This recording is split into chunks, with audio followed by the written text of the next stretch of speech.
Okay, we are live, gentlemen. Hey, what's up? Hello, everyone. Welcome to another episode of Police Off the Cuff After Hours, and I'm very excited about our guest tonight. This is a perfect guest for us tonight. In case you don't know already, by now you should. My name is Mark DeMeo. I'm one of your hosts, my co-host, and my partner in all things in law enforcement, Bill Cannon. Hey, what's up? You know something? I always talk about this on our show, but the police department is one of those jobs where you might not see someone for 25 or 30 years, but when you do see him, it's just like those 25 years never went by, right, Mike? We were It's so sergeants true, together. Bill. We were sergeants together in what, 1990, 1992? I don't even remember the year, right? 92. 92 and the 2-4. I mean, like, Yes. and then you started climbing the ladder, and I just stayed level on the ladder. I don't know. I think I pulled it up, Bill, once I got in there. I was like, all of a sudden I heard Mike Blake's a captain. I went, what?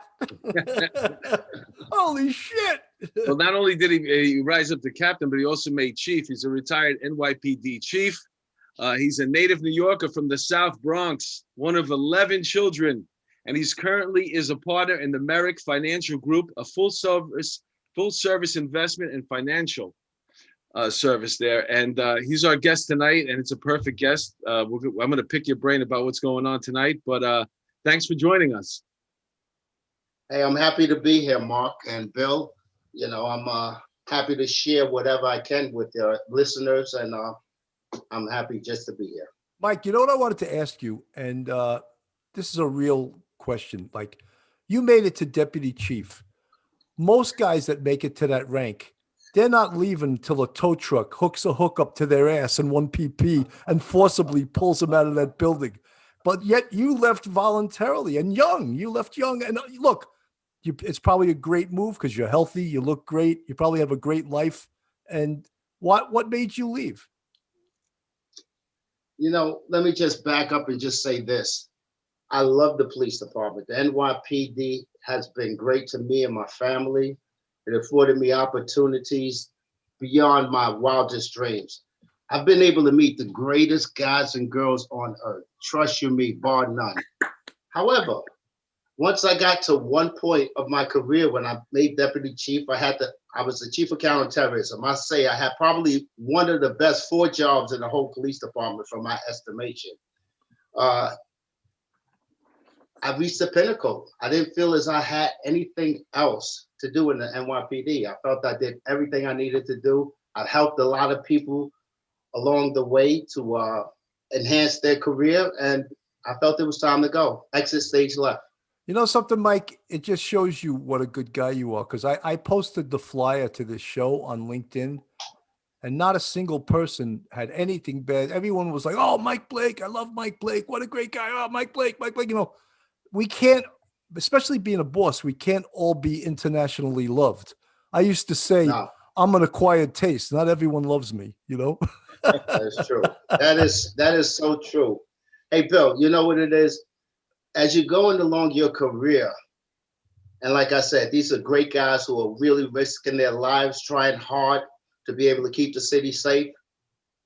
You want to just treat them fair with dignity and respect. Hey, listen, some guys you're going to have to smack. They deserve to be smacked, but by and large, you don't smack them for no reason. You really show them with respect. And I know, Mike, you were always a fair guy, and everyone always liked you in the 2-4 when you were there, and Narcotics. I know you were a detective too, right? Correct. Were you an undercover? I was an undercover.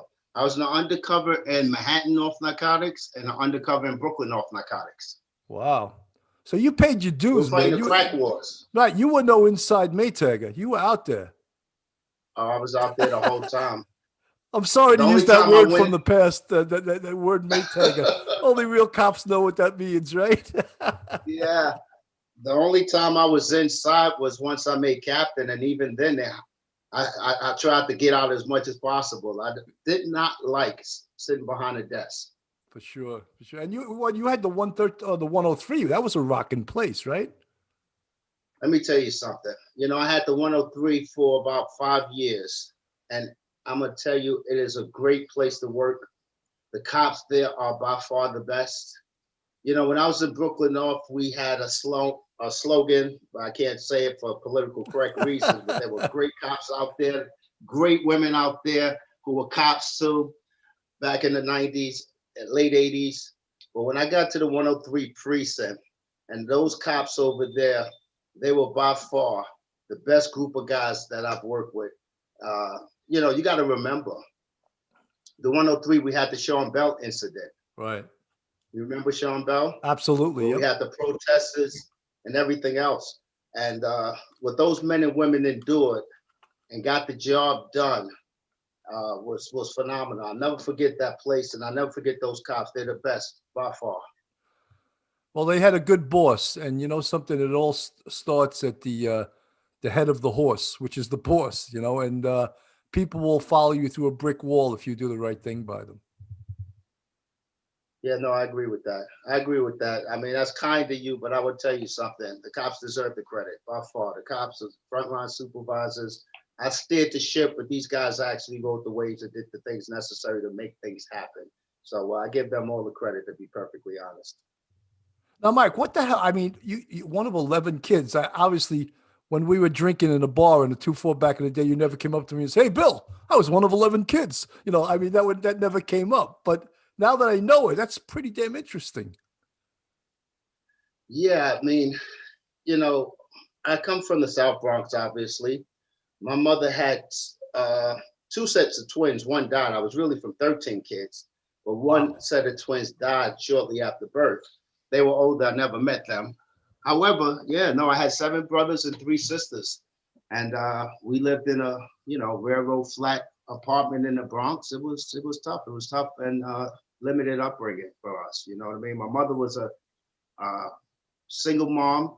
My father was in my life, but they weren't together, and it was some difficult times. But I'm gonna tell you, everything I am is because of her, because she was a remarkable person. She's a lady with 11 children and found the time to go back to college, get her degree.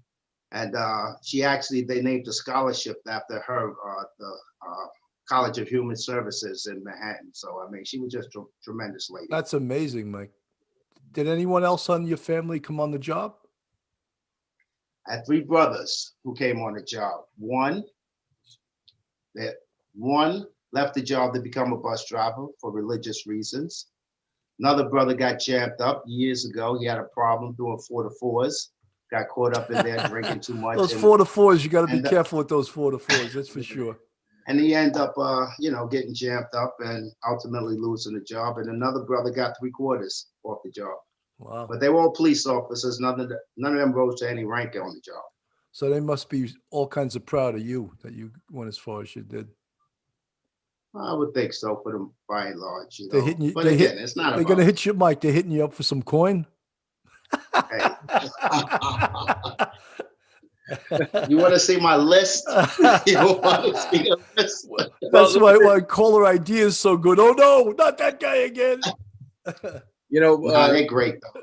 Is it too early yet? Since we're talking about coin, and you went on. The guest that I'm proud to say that Bill does most of the booking, but we always get. It just goes to show you. You talked about the rank and file and how great the cops you worked with, and there's so many diverse people that come through this job and wind up doing amazing things afterwards. You obviously went into investment banking, and you, like I mentioned earlier, you're a partner in this Merrick Financial, and it just so happens that 2 days ago we had this incredible thing happen on Wall Street where I guess Reddit or a subgroup of Reddit, they got together, band together, called themselves Robinhood. From what I understand, they went in and they bought up a bunch of stocks like AMC and GameStop, and some crazy things happened, most of which I don't really understand. But now all of a sudden, the following day, they block it. They say this Robinhood can't sell. You can only sell. You can't buy any more stocks. The whole thing seems odd. I don't understand it, but I'm hoping that maybe you could explain it to our audience a little bit. Well, let me say this. One of the things from a compliance perspective that I don't really get into product conversations, but from a high altitude, I could tell you everything you said is accurate as it relates to what happened. But there's other things that go on in the market called shorts and hedge funds. And they had some short positions, and these individuals decided that they wanted to kind of mess up those short positions, meaning that if they could drive the prices up, those people who have short positions will have to pay more for their stocks. So what ultimately happened is you get enough people buying the stock, causing the price of the stock to rise. The shorts become that much bigger gap. And at the end of the day, these hedge funds and other people who have short positions end up losing a lot of money. As a result, the regulators obviously are taking a look at it. I mean, it's as far as up as the White House taking a look at it to see what can or should be done about this type of behavior, because it's disrupt the normal flow of the market. Is it a good thing? I can't say yes or no. Is it a bad thing? I won't say that either, but I can't. Listen, because they're calling themselves Robinhood, right? But don't a lot of our 401ks, IRAs, union deferred compensation programs, all this stuff, don't they, even if at first they just go with one group, but that group goes out and basically spreads your money around hedge funds. So if the hedge funds get jerked, don't all the people that are saving up money for their retirement get jerked as well? See, this is something that people are not recognizing when it comes to stuff like that. And the economic impact of such an act is, yeah, absolutely. You can see pension funds as well as other type of funds being adversely affected by this type of behavior. There's no question about that. That is a real issue that everyone has to face when it comes to this type of behavior within the market. Yeah, because they're calling themselves under the banner, whatever their tag name is, Robinhood, and the assumption is that these people are, going together against the big hedge funds. But the truth is, if you have $10,000 to invest on the stock overnight, you're not poor, okay? You're not probably a blue collar type of person. A blue collar type of person is investing their money with their union, and their union is the one who's investing the money with these firms who in turn turn around and probably use different hedge funds to get your return for your retirement. So this Robinhood thing isn't really just jerking the yacht guy, the head of the hedge fund. It's jerking all this union money. Absolutely. The everyday person, the hardworking person out there who have a pension fund, who has money in unions, yes, these people are being hurt by this. There's no question about it. Yeah, because when you wake up in the morning, like my son, he's starting with putting money, and he puts like, he buys one stock for $15, he owns one share, but he's learning.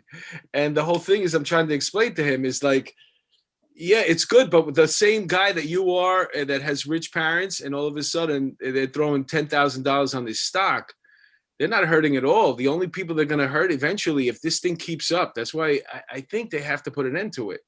They can't have this stuff. This is social media at work right now, because they're gathering in these social media platforms and coming up with plans. Yeah, I mean, again, this is a way of manipulating an individual stock. Some people look at it as a pump and dump. A pump and dump basically is when you pump a lot of money into a stock, raise the price of the stock, and then sell it at a certain portion and take all your winnings and leave everybody else holding the bag. So yeah, this is very well a possibility of what can happen.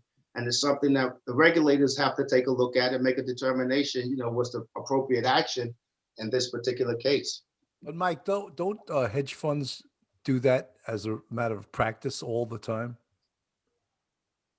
Say that, do what? I said, don't hedge funds do that kind of thing all the time? Pump up a stock and then dump it? I don't work for a hedge fund. So no, I'm not saying you specifically. I'm not going to. Some unscrupulous, let's say some unscrupulous investment firms, they do that all the time. So let's be real, Bill, about the world that we live in. There's unscrupulous people in all aspects of our society. Some Not of on the them police are working department. in the I never saw it on the police department. Some of them are working in the finance world. Some of them are working in other areas and stuff. So are In there fact, people Mike, who you may should take have that. advantage Mike, of? you should have that white collar there, the little white piece in the middle. No. Father Listen, Blake. the truth of, I have an outlook. I try. My opinion when it comes to any subject or topic is I try to let the facts determine my opinion instead of my opinion determine the facts.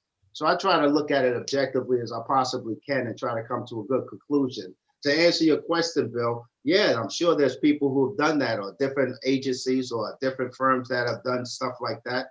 But is it right? No, it's wrong. Definitely wrong. Because people get hurt. The everyday guy get hurt when it comes to this, which leads me back to what I really do. You know what I mean? My business, what I do, more specifically, is financial planning. And what does that really mean? What it really means is my niche is in the NYPD.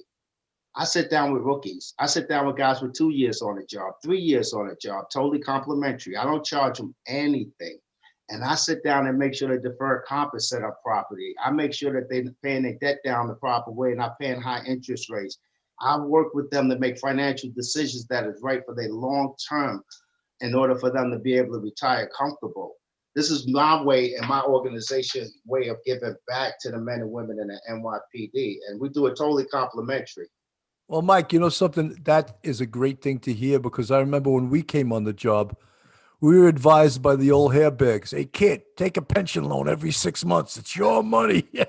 And we'd be like, that was exactly the wrong thing to do, right? It was the wrong thing to do. And at one point, remember, get out the pension and get into the life insurance That was policy. wrong too. Remember that? Yep. That was wrong too. So, one of the things that listen, police officers today face many challenges with what's going on in the world. One of the things that we should try to do for them is, at least from a financial perspective, at least give them the right advice for them to be able to make good, sound financial decisions. Educate them. That's what we do over here. Educate them, and the guys and girls deserve it, and they love it. Really, to tell you the truth. Well, I wish I would have met someone like you when I was a rookie cop. You know. Hey, could I ask you a question? What happens to a stock like that? Like, for example, a GameStop. The running joke on the internet right now is people doing memes about, like, a company that closed, or you didn't even know exist anymore, and then saying that we're going to pump this one up tomorrow. And then, but what happens to a stock like GameStop, where, it was trading at a certain amount, that's what it's really worth. But now all of a sudden it's, worth $350 a share. What does the company do with that? Did the company use that extra money now that it has? What actually happens there? Not 100% sure what the company does, but I can tell you who ends up holding the bag. The people who are buying those stocks at 350, 300, 320, because that stock price is going to drop.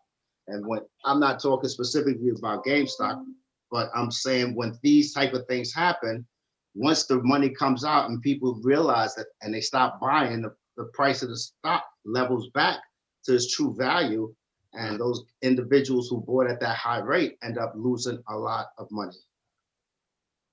All right. And what happens now that they stopped everything? So you can't get rid of your share. You can only sell it at but you can stop. Well, not buying.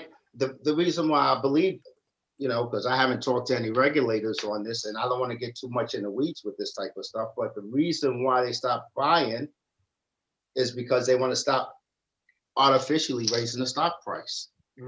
That's what be my assessment as far as that is concerned. So now it starts to settle and people will sell and regulators will get involved and they'll make the determination what really needs to happen. The only problem is, like yesterday, somebody had 2 days ago, somebody had a stock for a GameStop. It was $17. Now it's $350. So they're already cashing in on the money. They're calling their thing this, that, and the other. And now all of a sudden I have this stock that's supposedly worth $350, but I can't sell it.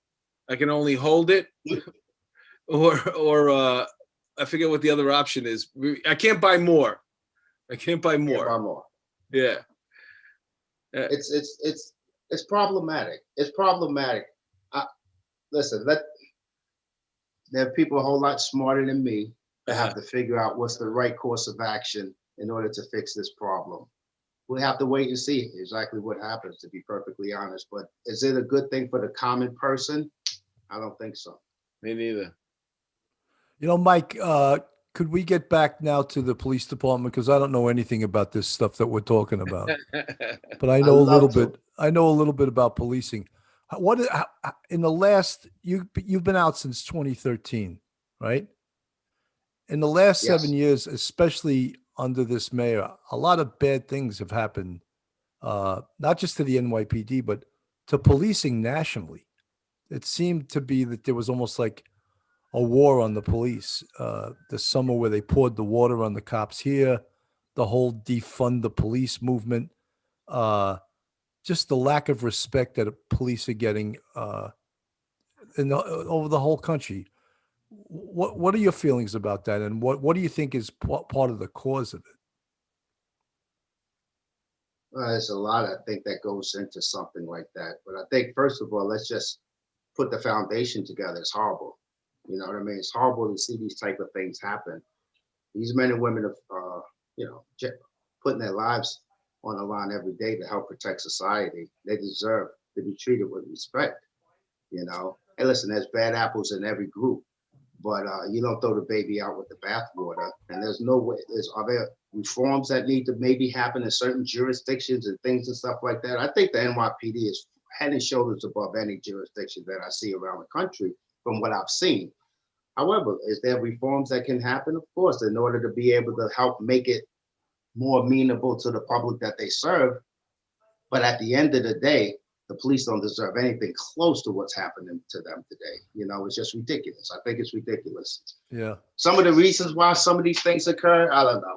I don't have the full answer on that. You know, I think it's a shame that the elected officials do not do enough to help support good policing and ensure that those officers are being supported properly out there on the streets.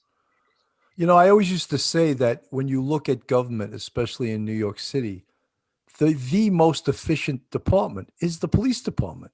When you look at, schools, you look at sanitation, you look at any of these social services, you look at, they're a disaster. And the New York City Police Department actually runs much smoother than any of those organizations. Listen, one of your prior guests, Chief Anamone, played a big role in being able to, with Commissioner Bratton, Maples, in order to really, really structure this police department the way for it to be as efficient as it is in today's world. A lot of credit goes to them, but back to what you're saying, I say we, but the police of NYPD is extremely efficient in what they do and how they police them. You know, they're smarter, and the waste is not as big as it once was, and they do a great job compared to other agencies. I've worked in another agency in besides the NYPD. When I left the job, I ended up ultimately working in Department of Corrections as a deputy commissioner. I did that for about 2 years total time there, maybe a year and a half. And I got to peel the onion back and look and see how that operation was run. Nowhere near to what the NYPD efficiency is. Yeah, I mean, it's incredible, but yet this agency is the target. I mean, what do you think would happen if we said, all right, city council, starting tomorrow, you're going to wear body-worn video? You think how long you think they'd survive with body-worn video on? Yeah, no, I mean, that I'll be honest with you, you know, that job is hard enough that they don't need everybody and their mother going out there and vilifying them, even when they make a mistake, an honest mistake. You know, in this world of police, and you know, there's a split second. Listen, look at Danny Vargas yesterday in the Bronx. He gets shot. 2 days ago, he gets shot. Thank God looks like he's going to be all right, released from the hospital today. But these guys do this every day. It can happen at any moment. They got to make split-second decisions, and sometimes they're going to not be 100% right. You got to understand, it's a mistake of the head, mistake of the heart. Right. Did this guy intend to really hurt somebody, or did he just make a mistake at the split-second decision? And you got to take that into account when you start to vilify and start to get on the bandwagon saying that these guys are all bad and everything else like that. Hey, Chief, we got to take a second to give a shout out to the people that have tuned in tonight on our, we got them on the live chat. Melody McAtee, hi from Indiana, she says. Peter Pranzo tuned in. He's going to be a guest on the upcoming show. We're looking forward to him. Michael Colon, MC Audio's here in the house. Greg Eggs and Ham, he says good evening. Kathy Pulleyman, hello from Tennessee. We're getting them from all over. You see that, Mike? See where you attracted? They knew Cool Hand Blake was here tonight, so they're coming in from Tennessee. Shirley A. Connolly, hello, gentlemen, from Ontario, Canada. This is amazing. Arwin Hardy, good evening, gentlemen. And, Jacqueline Gutierrez, she says there was some stuff that has been found in a river in Bakersfield that officers took pictures of. So that, I guess that's an update to. She's talking about those two missing kids in California City, California. Bill has been covering on his. Bill has a separate show that he does, Real Crime, and he does it. He's been a regular guest on Duty Ron. Duty Ron is a big supporter of the show. He has his own podcast, and the two of them right now are doing a lot of work and on this case and doing a lot of updates. So. I think Duty Ron's going to cover that tonight on his show at 10 o'clock. So Michael Colon says we're pumping up a Blockbuster next, baby. So see, we were talking about earlier, Blockbuster is going to come back. And let me see who else. Thank you, Duty Ron, for that $5 super chat. Very appreciated. Hi, Bill. Pleasure chatting earlier. So did you guys do your thing yet? Did you do your thing with Mike Colon? I didn't. I did. What do you mean? I did it a while ago. He wants Irma now. All right. All right. Peter Pranzo, it runs in cycles. The police are down for a period of time, but they will rebound. Yeah, we know it's kind of cyclical, unfortunately. When they hate the cops, that time lasts a long time. When they like the cops, it usually lasts like 2 months. That's right. That's how 9/11 lasted till about to go down in New York City for them to say, "Oh, thanks for your service." Yeah. 9/11, the good feelings lasted till about November 11th, right? Duty Ron gave $5. Thank you, Duty Ron, for continuing. Michaelino Sereno, he's talking to Joey from Brooklyn, and hi, Mark. I think you're hysterical, by the way. Thank you, Michaelina. I appreciate that. All right, so back to the show. Yeah, man, we're in a tough time right now. We mentioned this on another show that there's a lot of candidates that come on the job now that think they want to make it, I'm going to make a difference. I'm not going to be like all the other cops. And that's their purpose for coming on the job. And then, unfortunately, they face a summer like we just had, where you're out, maybe if you're lucky, it's only 3 days of your tour that week, where you're covering one of these things that start out as a protest, and then as nightfall comes, turns into a riot. And the people that are throwing bottles and bricks cursing at you and telling you that your family dies. They don't know who you are. They don't know why you came on the job to make a difference. All they see is the uniform. How do you fix that? Because at some point it becomes us against them again, because you're like looking at your brothers and sisters in blue. This is all I got right now. This is a problem. You know what I mean? And part of what I said earlier, you got to remember, we have to try not to paint with a broad brush. Are there segments of society in every neighborhood that are bad, that are doing really bad things and will hurt a cop? Yes, absolutely. But I'll give you an example of what I'm saying. There's some fine people all these neighborhoods that you can find that really support the police. They like the silent majority.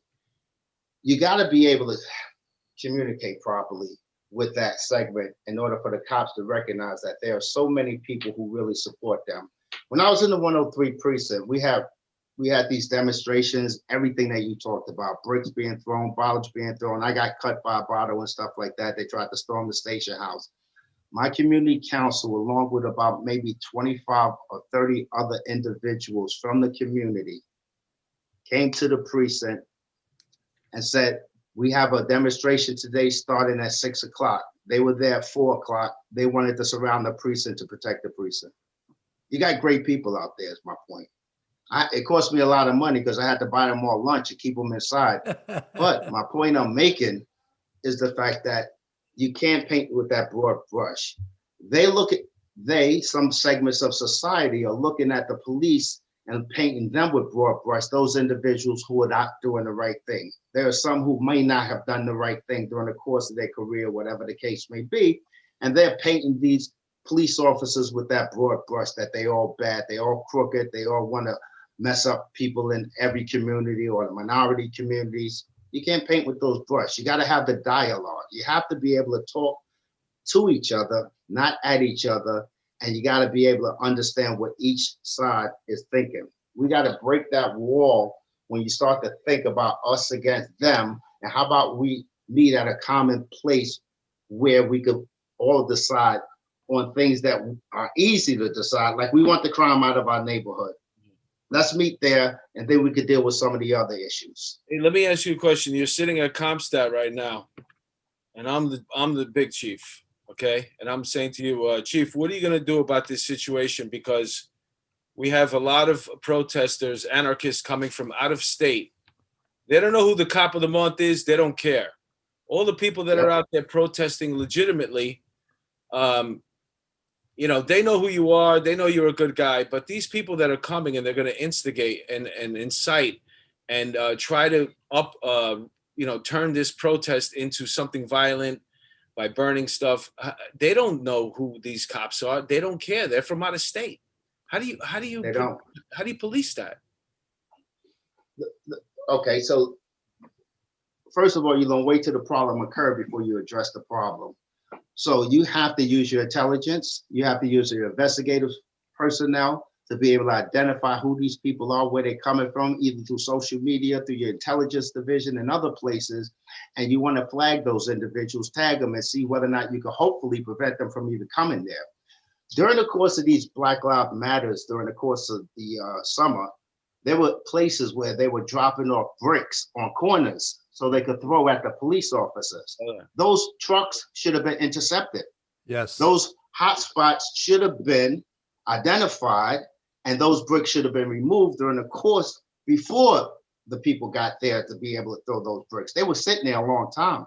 So that's a problem. So you got to use your investigative skills in order to be able to try to ward off and prevent some of those individuals from even getting to the demonstration. When those individuals get to the demonstration, you got to try to identify them as best as you possibly can in order to move them away from the common good people who are just protesting and the people who are just, for whatever reason, feel that they need to be there. Again, if the rubber meets the road and the bricks start coming and, you know, as we say in the world, you know, the S hit the fan, then it becomes problematic. It's hard to discern one from the other, and you have to be able to maintain order. And that's what our job is, to maintain order, and you have to do that. And sometimes that is going to result in some of the good people who are standing there maybe getting hurt, unfortunately, because they're next to somebody who's throwing bricks or whatever the case may be. But you have to maintain order. This is going to be a tough one. What about the kneelers? What about the guys in our job that are going out of their way and to kneel, to try? I don't know what their purpose is. It's a tough question because we're supposed to be neutral. Yeah. I think what they're trying to establish is a rapport with those other individuals, the good people, in order to try to find some common ground. I don't know. I'm not really sure whether or not it's something that is looked upon as favorable from a police perspective. But I will tell you this: if it's something that could bridge the gap between one group of people and another group of people, I'm more inclined to be able to do something in order to bridge that gap. See, it's not about necessarily giving up the house or the farm. From my perspective, when you put an olive branch out there, it's more about being able to protect the house and the farm and to protect the neighborhoods in order to be able to ensure that we could have the peace that we want in our neighborhoods, in our streets, and our cops not getting hurt and getting bricks thrown at them. It's tough though. Yep. You know, everyone has to do what they feel is right inside. I just got to give a shout out to some more of Cat in the Hat. Thank you so much for that $10 super chat. Trish Talks, hello. Duty Ron, you're the best. Dawn Marie, hello. And Joey from Brooklyn, yo, Joey. MC's Audio. Peter Pranzo, of course, we yelled out to you before. Renate Spalvina. And a lot of you people coming from faraway lands, we're so happy to have you here. I know you just come here to listen to our New York accents because they're so sexy, these New York accents, right? I know you guys love that. You're always talking about that. Mike, I have a couple things. Two things happened today. One, the mayor came up with this thing where he wants the communities to pick the commanding officer of their precinct. I mean, I find that to be outrageous. The community always had a say. People that were plugged into the community council, they would let their local politicians know, hey, we like this guy, we don't like this guy. But you can't take that power away from the police commissioner and give it to the community. No organization can run that way. To me, that's outrageous. Part two, this happened. I don't know if you read this article in the Wall Street Journal today. They came up with this thing, training cops to actually intervene when they see something that they perceive as wrong on a scene, including a boss. I didn't like what Chief Blake was doing, so I jumped him from behind and stopped him from calling for a wedge during that riot. This shit is people are actually putting this shit out there. And a guy from DCPI, I don't even want his name, he's selling it on LinkedIn like it's the greatest thing since sliced bread. I was like, dude, are you kidding me? I mean, and other things like, look, Mike, you were a boss for a long time. There are times on the street where the temperature gets high. Maybe a cop smacks somebody. You know what to do as a boss. No one's getting locked up there. The cop's not getting. Some of these people are crazy. They're like, that cop should be arrested. Oh, what's the charges? That's not even an assault. That's called a harassment, you know? But some of these people are nuts. And they actually want cops out on the street to rat out other cops when they see things that they perceive. Don't we have organizations like grand juries, CCRB? Don't we have IAB? Don't we have more watchdog agencies than we actually need? You need another level of, look, if you saw something really heinous happen on the street, Mike, as a cop or a sergeant, lieutenant, you're going to stop it, aren't you? Of course. And I was going to do that too. But to have this teaching cops to rat on other cops because they perceive something on the street wasn't right, I think that's dangerous. I didn't see the article, so I can't really speak too much to it. Let me just talk from a different perspective. As you just alluded to, if you see somebody doing something egregiously wrong or doing something wrong, then they need to be checked to make sure that they're not doing things that are wrong. That's one aspect. You know what I mean? A guy, giving the extra noogies or whatever the case may be, the guy's Right. cup. Nobody wants to see stuff like that. You know what I mean? Obviously, nobody wants to see stuff like that. If you're talking about administratively, if somebody's doing something wrong, I think that's kind of ridiculous. They need to be retrained and or disciplined and or, just corrected basically if they're doing something like that. But I'm not really sure what the whole context is of this particular directive. Let's spread it further. What they should do is, we want to change a pitcher in the middle of a game. They should go to everybody in the stadium and say, who should we put in now? Okay, so that's the different issue. That's the different issue. Same thing. And like a lot of these people that come in to be commanders at precincts, they're not even from that precinct. They're just somebody. They take a guy who just got promoted captain. He's going to come to, what are you going to do? Take a cop that you like, that he won cop of the month 6 times and make him the CEO now? Yeah. So I heard about this. I didn't peel the onions back, but I think what I heard was the police commissioner is going to be the one who makes the ultimate decision, and that the people of the community is going to be doing some sort of interview maybe I'm not really sure how that's going to work, to be perfectly honest. The best candidate for the job should be picked through the police commissioner. There's no question about it, because he should know, or she should know, who his staff is. You got captain in Brooklyn that the people in the Bronx have no idea who he is. How are they going to pick him? How are they going to even know who that person is? That's I'm not sure how they're going to actually do this. But there's no question. I think the police commissioner should be and probably will be making the final decision when it comes to picking precinct commanders. I just can't see any other way. It's going to change everything, because you got hook houses, you know, busier houses. You had people that were, you know, like I guess what could happen is if you had a lieutenant working in a particular command, and you know that they're going to get promoted to captain, and you're like, oh, we wish you could come back here as the captain, you know. That's what would happen.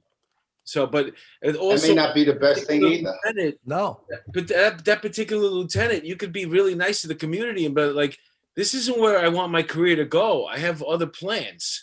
So thank you, but no thank you. I want to get out of here. You know, Mike, it's like when you were a commanding officer of a precinct, and then it came time for you to move on. I'm sure the community was like, oh no, you can't take Captain Blake, Deputy Inspector Blake. We love him. No, and you know, no, that's too bad. The police department needs him somewhere else. You know what I mean? Yeah. And that's got to be a management decision, not the community. I gotta just take a look at this. I can't believe that they would just give up all power of the police commission in this particular case. But let me give you an example of something, and this may be smoke and mirrors, and I would never say nothing bad, but I'm just gonna lay it out there just like this. When I was making the decision as a precinct commander, sometimes I brought the delegate in and asked them, what would you do if you're in my chair? I may bring a lieutenant in, I may bring a sergeant in or a cop in, and individually talk to them and ask them that same question. What would you do if you're in my chair? I take everything that they say. I made them part of the process, but then I made the decision. They feel good because of the fact that they had input in their decision-making process. But at the end of the day, guess who made the decision? You did. I did. Maybe Mike, this is what they're doing. Mike, did you go to that Harvard Business School management? So is that where you learned this shit? I hate to tell you this.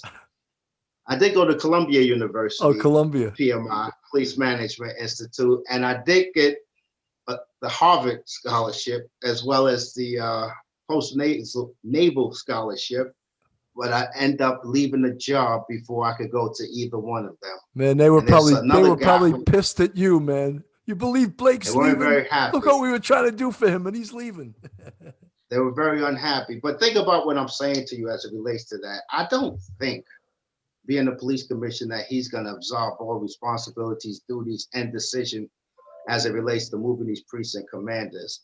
If you give the people in the community a chance to be able to have a voice, and I think this is what this is more about, having a voice. I don't see the worst thing in the world to get people's input, but still make your own decision. Right.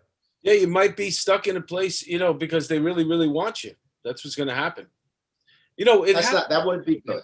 It happens. That wouldn't be good for anybody. Yeah, but there is a situations like, you know, we always joke about, you know, who's your rabbi? You know what I'm saying? If your rabbi enjoys the fact that you're the CEO of this command, in reality, and you want to go somewhere else, and right now is not the good time. Don't worry, the rabbi's going to tell you, said, listen, just chill a little bit. We'll find you a nice spot. And that's what happens to you. We got you here. Now you're going to go when we're ready to let you go. It kind of sort of happens already anyway. Oh, Mike, remember Chief Morange? He was the chief of patrol. Yeah, I remember. He spent 5 years in the 2-8 as a captain because the community loved him and they were afraid to move. Absolutely loved him. Rightfully so. I knew rightfully so. Oh yeah, great man. But I mean, how do you think he felt about that? I think it was like, when am I getting out of here? And that was when, you know, they didn't promote you to DI after a year or a year and a half. That was when guys paid their dues 5-6 years before they made DI. Hey, Ryan Investigative Group. Bill Ryan says, Mike and I went to St. Joseph College in Brooklyn together and worked in BNTNT. Hey, Bill, good man. Very good man. I like that. Very good man. Mike, remember the perps on the street used to go, TNT, you won't get me. That is true. That is true. Listen, let me tell you something. Let me just say this. Guys and girls talk about, the climate today and how tough it is to be a cop and everything else like that. I would tell you, and I mean this with all my heart, if I had to do it all over again and I was starting out right now to join in the force, I would do it. I would raise my hand and join the force in a second. Where else are you going to meet the type of people we've met during the course of our career? I'm a kid from the South Bronx. Where am I going to meet a guy from Long Island? Where am I going to meet a guy from and become friendly? And, Mike, and I that's would have my invited brother. you to my house for a barbecue. I'm sure. That's the one But thing. think about that. A lot of people don't realize that I can only speak for the NYPD. That's all I know. But I could go back to my time in the squad. You had 8 Spanish people there, 3 black guys, and 2 white people. I mean, it's more diversified than people really give it credit for. And you have you name it, it's in there. Lesbians. You know what I'm saying? It's a whole mix of different kind of people. Somehow we all make it work. And I think we make it work pretty good, all things considering. But let me ask you this question as it relates to this. Let me turn the mic around.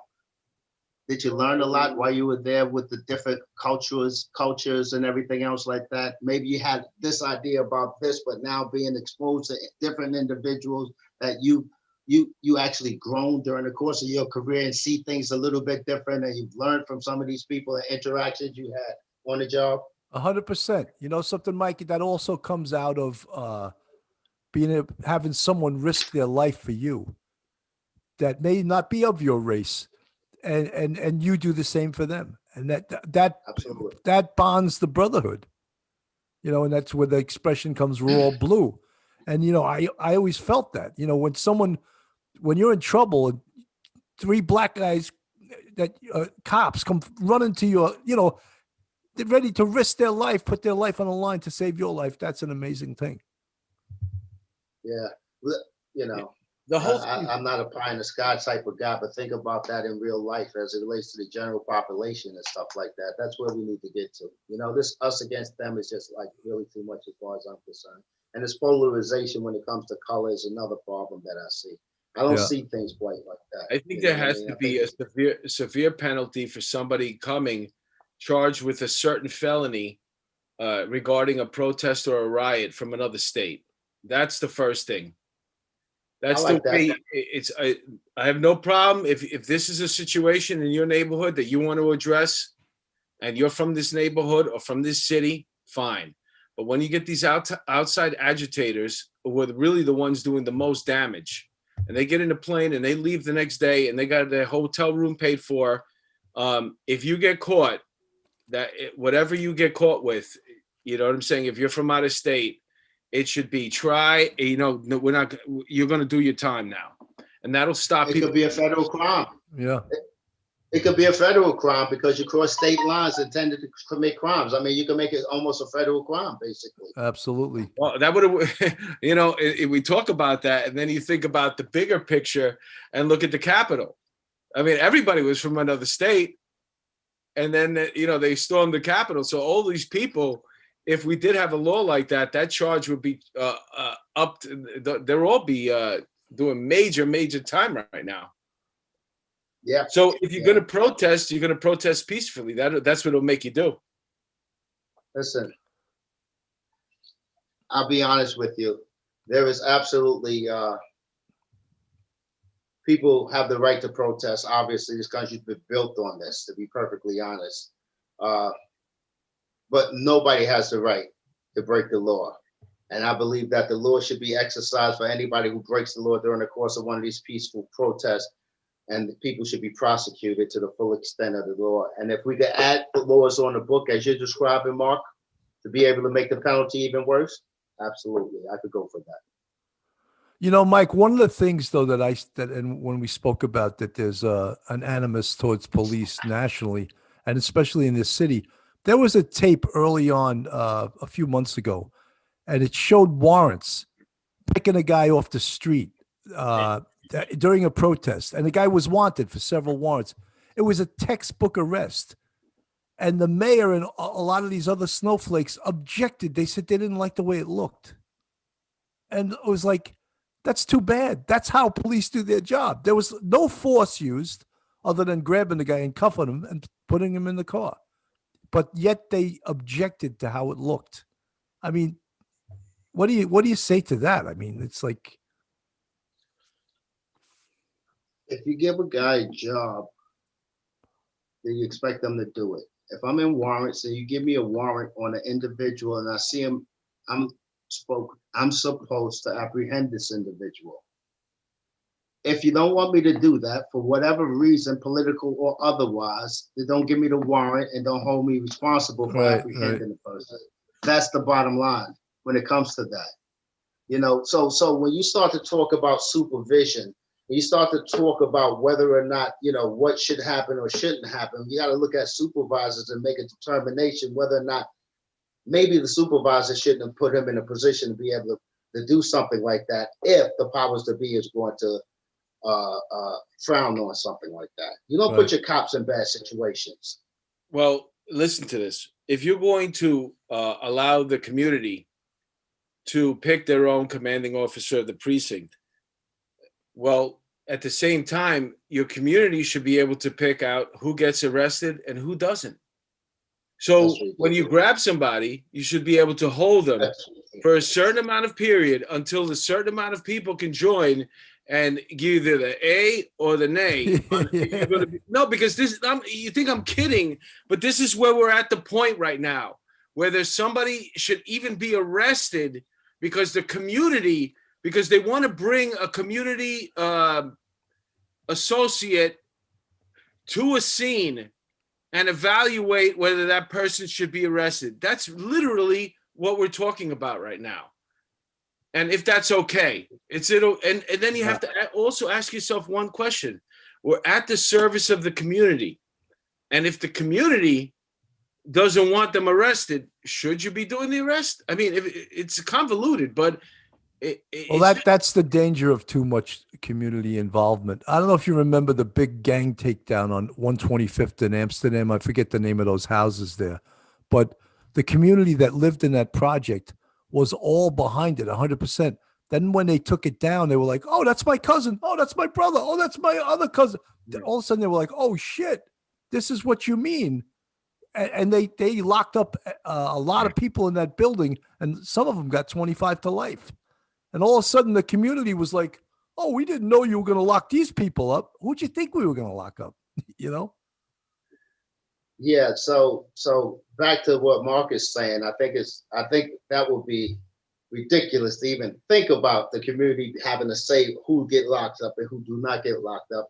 Case in point, what you was asking me, Bill, as far as a warrant officer, no, that guy, you know, is doing his job and he's supposed to be rewarded for doing this job like any other cop is, no matter who it is, to be perfectly honest. Right. But that's the guy snuck in there. They grabbed that body off the street, and the community didn't have a chance to complain or to video or to stop it happened so quick. The tactics on that were so perfect that they removed somebody who's wanted for breaking the law, and the community wasn't allowed enough time to react. That's the whole situation there. That's what they're asking for. They're like, whoa, you can't take them unless, you know, we have a chance to get around the van and stop you. And shout out to all the people in Tacoma, Washington. Yeah. You know what I'm talking about, right? Yeah. That's what I'm talking about. It's like, that's exactly why they're pissed. They didn't have a chance to react. It was an arrest. So Mark, let's back up just a little bit and let's really talk about this really honestly. You know, there are people out in the community who are just going to be agitators, who don't like the police and everything else like that. We need to be able to kind of like segment those individuals in our verbiage talk and how we address and view these individuals in our community. There's no question about that. But what I'm cautious about is trying to paint the community with that broad brush. And I like to stay away from that type of rhetoric because That's where we run into problems, because it's the same problem we run into when we paint the police with that type of broad brush and start to look at the police in a different way. So I like to be able to keep it really kind of more factual when we start to talk about these things, and not to sensationalize it, only to the extent that, hey, listen, when the community or segments of the community do something wrong, whether it's a crime, whether no matter what it is, those people need to be able to face justice. No question about it. These guys did this great takedown up in Harlem. The fact that your cousin, your brother, my sister got arrested, well, guess what? They shouldn't have been selling drugs. That's the bottom line. Right. You know, Mike, one of the things, and I read a lot of the books during this whole time, and Bill Bratton wrote a book called Take Back, and it was about the whole Comstat thing and the whole way the NYPD was turned around. He also wrote another book called Turnaround. But one of the things he said was, once you achieve a certain level of crime reduction, you have to invest more into the community with community policing type policing, with ambassadors out there, because you can't drive crime down to zero. And sometimes to drive it down to a level, you may have to intrude upon the civil rights, or not that you shouldn't be doing that, but you may be tempted to do that, a la too much stop, question, and frisk. And we all saw when that was being used as a numbers game, that backfired on the city, and it backfired on the NYPD and caused a lot of bad feelings in different communities in the city.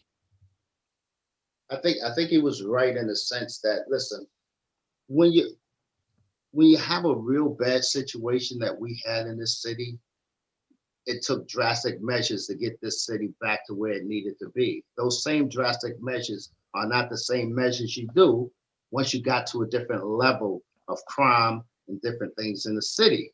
So that's why we should have augmented our practices just a little bit. I'm not saying hands off, because I don't believe in that. I believe a bad guy's a bad guy, and they're supposed to be treated like a bad guy with respect, but a bad guy.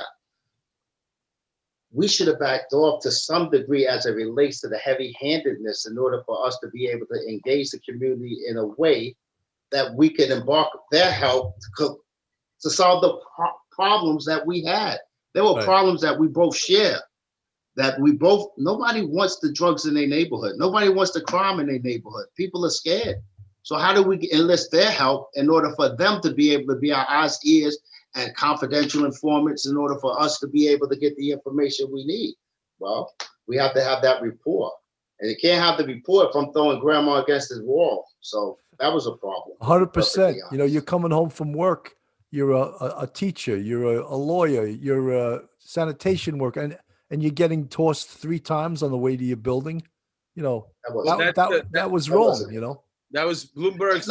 Listen, we got to understand something. Let's not pretend, you know, there's some bad people out there, right? But they're not all bad. What do you think happens to a kid who gets tossed 2 or 3 times a week? You think he's gonna like the police? You think that's gonna be what happens if your kid gets tossed 2 or 3 times a week? Would you be happy? Of course you wouldn't be happy when your kid's not doing anything. If he's not doing anything, of course. I'm not talking about the bad guys. I'm talking about the good guys. Good policing is able to discern who the bad guy is from the good guy and be able to take the appropriate action. Guys are not as experienced as they were before. And when you put a numbers game into the equation and you're judging them in order for them to be able to get favorable assignments, promotions, and other things like that, you create a monster. And that's what we created, unfortunately. Yes, I totally agree. Yep. Trish Talk says Mike should do more public speaking, has many great points. And I agree, Mike. He already did. He spoke for years. I don't know if he wants to go back. Well, you need now he's counting stacks of hundreds on his weekends. You know what the Not true, Bill. is all right, 50s. Is the difference in communities. Like you know, there's a certain attitude. Well, what were you doing out at 2:00 in the morning? Well, you're in a neighborhood where people stay out till 2:00 in the morning. You have to police differently. You know, they sit out on their chair. They don't have air conditioners. They don't have pools in their backyard to have wine. These are different people. You have to adjust. And people, the cops from certain neighborhoods know, but when you're in a certain precinct, just for the purpose of collecting guns, and you got to get your 4 a month, and this precinct dried up, and this is where we still got to work, and I want to stay working in this unit, and that's what happened. Yeah, but you know something, Mike, 100%.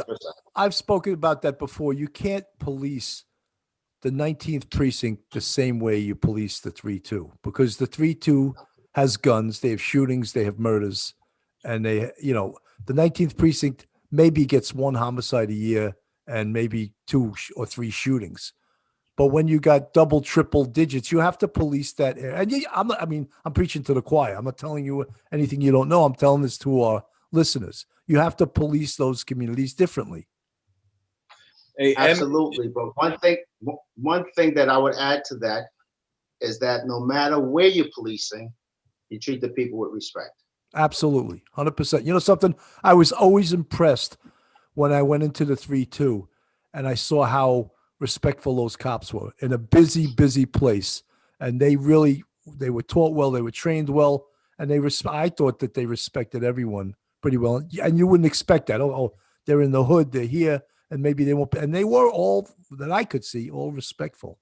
Hey, I spent a lot of time, a few years in warrants, and I remember, you work in every different neighborhood, and you go into somebody's house, and I never forgot that.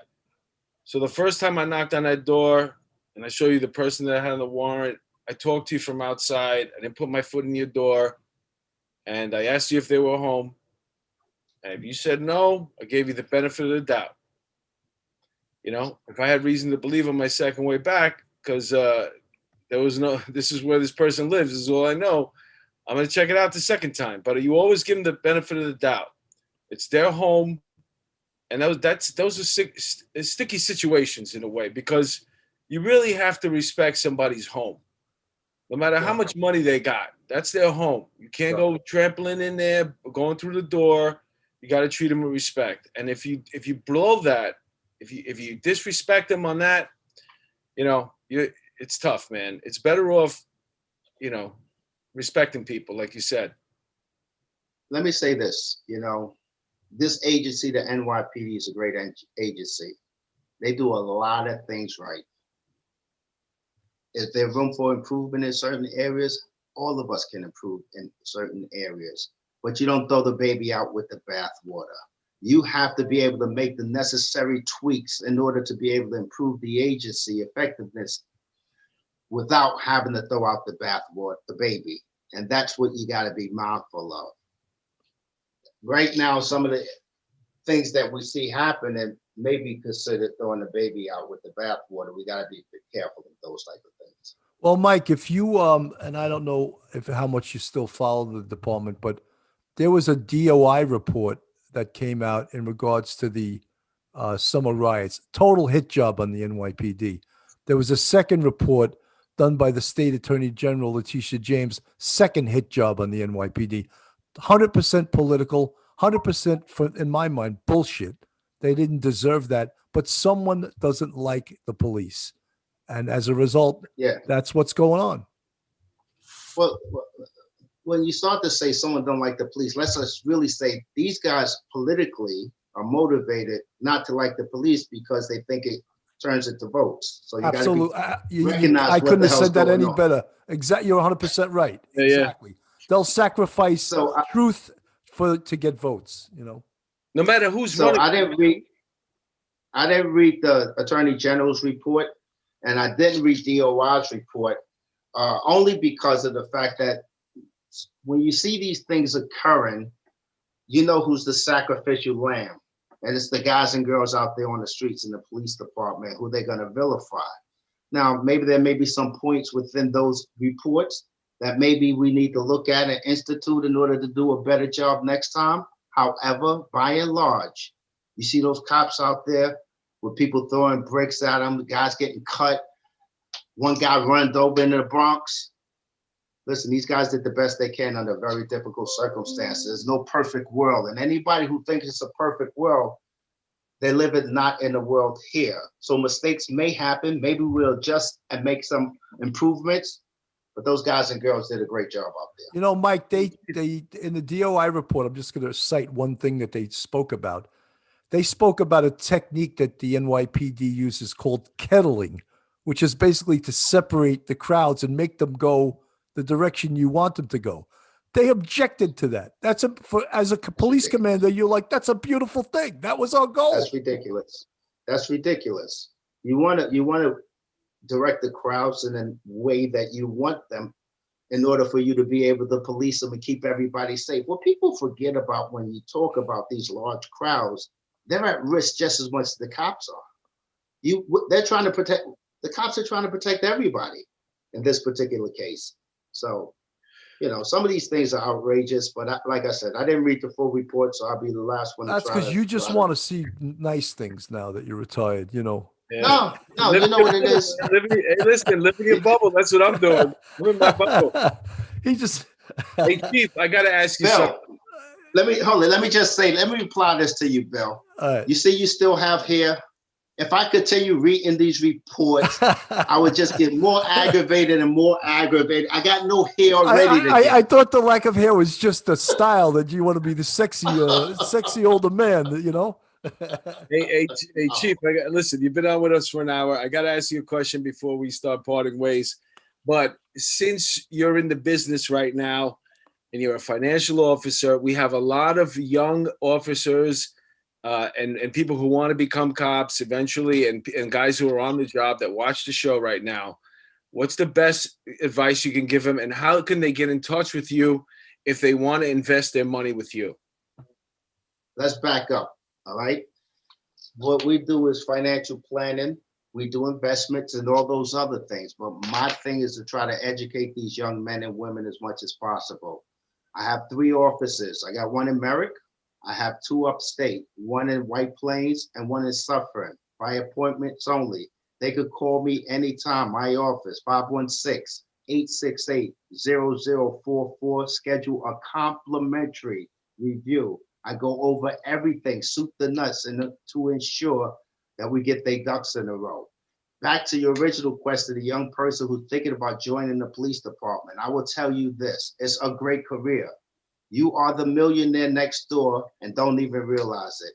Your pension is worth having maybe a comparable to $1.5 million in a 401. Not too many people are walking around with that type of money. There's other opportunities that you need to take advantage of when you're on the job in order to maximize your growth potential, in order to be able to retire comfortable. If you call us, I'll help you, guide you through that process, totally complimentary. And not just to mention, let me just mention the fact, one thing. My staff and the people who work with me, my partners, those guys are the real brains behind the operation. They're the ones who really know what's going on to a higher level, and they'll be able to help guide you through any decision making from a financial perspective. That being said, what should I do with all this GameStop that I bought yesterday? Okay, so I am licensed, right? So if I give you financial advice without proper disclosures, you know what's gonna happen, right? Got 6 games in my house I want to get rid of right now. I don't know what to do with them. So, Mike, are you still carrying around like thick wads of hundreds, or no? Or you're in Bitcoin now? I tell you what, I don't even carry cash. I don't have any cash. You know what? I don't even carry cash anymore. Hey, since we have you on the show, what do you think about digital currency? Listen, you got people on one side who are saying it's a waste, they can't regulate it, and that you're going to lose all your money. And you got the other people who said that this is going to explode and it's the wave of the future. If you got money to waste, I can't give financial advice on the atmosphere like this, but there's some pros and cons on both when it comes to Bitcoin. You got to do your proper research. If you want to review, come in, we'll talk about it. All right. Hey, listen, there. You're very savvy. I like the way you move. I like the way you move around that. My son just invested in it because it's not just Bitcoin, but there's other ones. Like there's the one called Douche or something that just started a couple of days ago, a couple of weeks ago, months ago. And it's very low right now, and people are investing in it. And then you see other countries that are relying solely pretty much on digital currency right now. Then you saw what happened in this country during this pandemic, where we're using digital currency more than ever, and we don't want to make money anymore. We want to get rid of coins. So it's a good thing to know. I think I would do some research on this, and I would kind of sit down with a professional and have a conversation, because there may be some mileage when it comes to digital coins in the future. All right. So give us your number one more time. Tell us the number one more time. Merrick Financial Group, 516-868-0044. We're celebrating our 15th year anniversary of helping educating the members of the service about their finances. So feel free to give us a call and book one of our complimentary financial reviews. I thank you for the time, and I thank you for the opportunity. Well, before you go, I think Bill got something to say. No, Mike, it was always great to know you. And I mean, I can't believe I haven't seen you in about 30 years. You look the same. You're still pumping iron? Iron is pumping me right now. Yeah, me too. I can't lift like I used to, Mike. Everything hurts, everything hurts. When you get old, it's not easy, Bill. You were down in the gym all the time, I recall, right? Back in the day. Yeah. In shape. Yeah. Not as much. Harder, right? It gets harder as you get older, that's for sure. The bones hurt much more now, Yeah, arthritis everywhere. I even a cup of coffee, I'm like, oh, my shoulder, Well, you look really good, though. I mean, if you were sergeants with Bill back in the day, I would imagine you're close to Bill's age. And if that's the case, because Bill's like the oldest guy I know. No, Mike's younger than me. He's a lot younger than Bill's me. the oldest guy I know. How long you been retired, Mark? I retired in 2012, and I'm horrible at math, but I think it's 9 years now. Okay, good for you. Good for you.